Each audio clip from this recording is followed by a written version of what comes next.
എല്ലാ ചങ്ങായിമാരെയും നമ്മൾ സിമ്പിളൊരു fried rice എങ്ങനെ സിമ്പിളായി ഉണ്ടാക്കാമെന്നുള്ളൊരു വീഡിയോ ആണ് കേട്ടോ.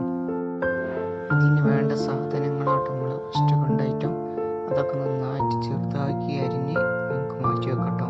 ക്യാപ്സിക്കന്, പയറ്, ക്യാരറ്റ്, തക്കാളി, വലിയ ഉള്ളി ഒക്കെ നന്നായിട്ട് ചെറുതായി കൊത്തിയരിഞ്ഞ ശേഷം നമുക്ക് മാറ്റി വെക്കാം കേട്ടോ. ഇനി നമുക്ക് വേണ്ടത് റോസ്റ്റ് ചെയ്ത ചിക്കനാണ് കേട്ടോ. പൊരിച്ചെടുത്ത ചിക്കൻ പീസാണ് കേട്ടോ. ഇത് നന്നായിട്ട് ചെറുതായിട്ട് പിച്ചെടുക്കാണ് കേട്ടോ വേണ്ടിയത്. നന്നായിട്ട് ചെറുതാക്കി പിച്ചെടുക്കാണ് നമുക്ക് വേണ്ടിയത്. അതിൻ്റെ കൂടെ തന്നെ പുറത്ത് നമ്മൾ അരി വെക്കാനുള്ള വെള്ളം തിളപ്പിക്കുന്നുണ്ട് കേട്ടോ. 4 കിലോ റൈസാണ് കേട്ടോ എടുക്കുന്നത്. 4 കിലോ മന്തി റൈസാണ് കേട്ടോ എടുക്കുന്നത്. നന്നായിട്ട് കഴുകി ഊറ്റി വെച്ചതാണ് കേട്ടോ. പിന്നെ നമുക്ക് ഊറ്റി വെച്ചതിൻ്റെ തിളച്ച വെള്ളത്തിൽ ഇടാണ് കേട്ടോ വേണ്ടി ഊറ്റിയെടുത്ത് കഴുകി വൃത്തിയാക്കി 3/4 മണിക്കൂർ റെസ്റ്റ് എടുത്ത ശേഷമാണ് നമ്മൾ അരി വെള്ളത്തിലേക്ക് ഇടുന്നത് കേട്ടോ. നന്നായിട്ട് അരമണിക്കൂറോളം റൈസ് നന്നായിട്ട് വേവിക്കാം കേട്ടോ. ഇനി നമുക്ക് വേണ്ട ഒരു 10 കോഴിമുട്ടയാണ് കേട്ടോ. കോഴിമുട്ട നന്നായിട്ട് ഉടച്ച് കുരുമുളക് പൊടിയും ഉപ്പൊക്കെ ഇട്ട് ഉടച്ച് നമുക്ക് അടുപ്പത്ത് വെച്ച് റോസ്റ്റ് ഇട്ട് എടുക്കാട്ട് വേണ്ടിയത്. പീസാക്കി എടുക്കാട്ട് വേണ്ടിയത്. നന്നായിട്ട് വലിയൊരു പാത്രം വെച്ച് നന്നാക്കി ചൂടാക്കി ഇടയ്ക്ക് നമുക്ക് റോസ്റ്റ് ചെയ്തെടുക്കാം കേട്ടോ.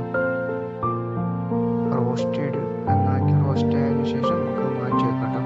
ചിക്കനും ഇതുപോലെയാണ് ചെയ്യുന്നത്. ചിക്കൻ വേവിച്ച ശേഷം നന്നായി പിച്ച് ചെറിയ പീസാക്കാണ് വേണ്ടത്. പിന്നെ നമുക്ക് കട്ട് ചെയ്ത് വെച്ച പച്ചക്കറി വെജിറ്റബിൾ ഐറ്റംസ് വേവിച്ചെടുക്കാൻ വേണ്ടിയത്.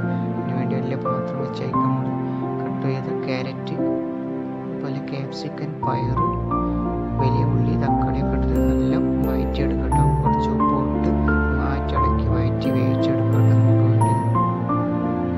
അതിനുശേഷം കുറച്ച് സോയാ സോസ്, ഗരം മസാല, ഉപ്പ്, തക്കാളി സോസ് ഒക്കെ ഒഴിച്ച് നന്നായിട്ട് വഴറ്റിയെടുക്കാം കേട്ടോ.